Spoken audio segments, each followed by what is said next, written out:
Raul Sanchez ang makakalaban ng pambato ng Pilipinas ang former 3-Division World Champion. Ang angas ng Pinas na si John Riel Cuadro-Alas Casimero ay meron palang kunting pabor na hiningi sa kampo ng Team Casimero sa kanilang paparating na laban. Kaya ang tanong, pinagbigyan nga ba ng Team Casimero? Yan po ay ating sabay-sabay na alamin. Murzan Akhmadaliev, sobrang bad trip pa rin sa current undisputed Super Bantamweight World Champion na sina Uya Inoue na sa kakaiwas ito sa kanya. Kababayan naman natin na si Marlon Tapales ayaw na raw kumasa sa kanya ng rematch. Takot nga ba itong si Tapales kay Akma? Well, kakwento. Dito po galing ang mga balitang ibabagi ko sa inyo. Kaya tara, kwentuhan na.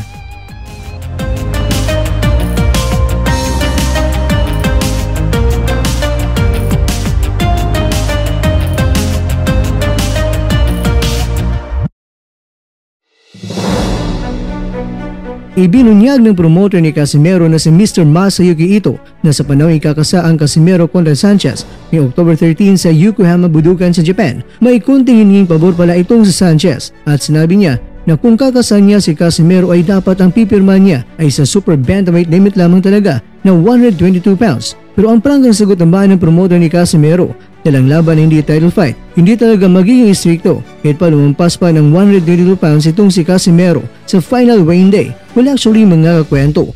Kung wala talagang titulo ang nakataya sa laban ay hindi talaga stricto yan sa timbang, pero nangangailangan din naman na sumunod ang bawat boksingero sa napag-usapang timbang.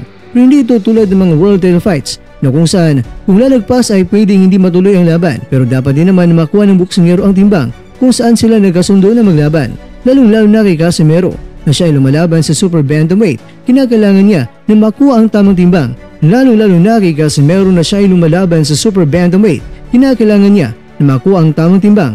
Ilang pangdana rin niya sa susunod na laban. Pero kung darating man ang pagkakataon na makakalaban siya na isang malaking laban sa Super Bantamweight ay hindi na siya mahihirapan ito na makuha ang timbang dahil ngayon pa lang ay knockout na niya ang timbangan. Kumbaga, hindi na siya magkakaroon ng problema na kunin ang kanyang timbang. Pero alam niyo ba mga kwento, itong si Sanchez ay dating kampiyon sa Super Bantamweight, pero siya ay dating WBA Super Bantamweight Philippine Center Champion at naging WBO Latino Bantamweight Champion din.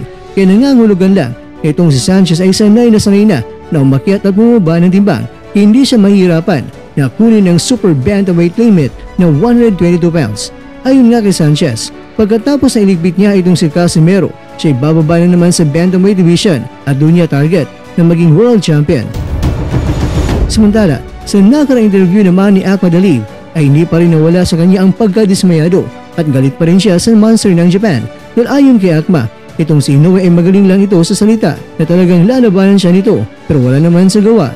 Siya ay nagsasanay na sa Amerika ng halos 4 na buwan para pagandaan itong si Inoue. Pero nagulat na lang siya dahil deadman ng Team Inoue ang WBA mandatory fight niya at itong si TJ Duane pa ang pinili ng Team Inoue.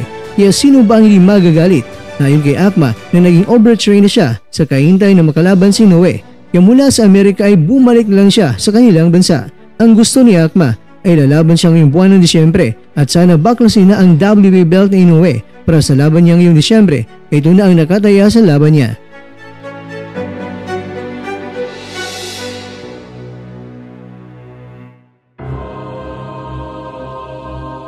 Mga kakwento, ibinunyag ni Akma na hanggang sa ngayon ay galit pa rin siya na natalo siya ni Tapales sa laban nila.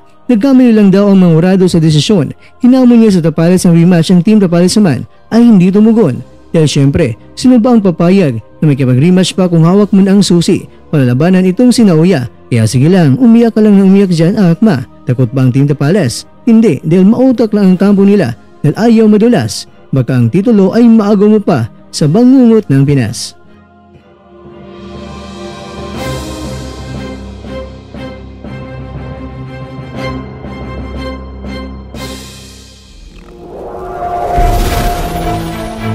At dyan, nagtatapos ang ating kwento.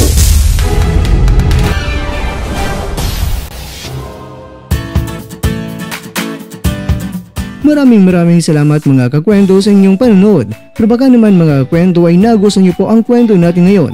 Baka pwede niyo po akong mabigyan dyan ng like, subscribe at pa-click na rin sa bell button. Pero bago tayo matapos mga kwento ay syempre, shoutout po muna tayo dyan sa ating mga kakwento. Kikakwentong Julian Pedrosa, kikakwentong Mario Frederic Cabillon, kakakwentong Danny DTV at kakakwentong nanonood ngayon, shoutout siya dyan. Bueno, hanggang dito na po muna ang ating kwentuhan at abangan nyo lang po ating susunod na video. At dito lang po yan sa isang channel na kung saan maaaring ito'y mga kwentong di pa na kwento sa inyo.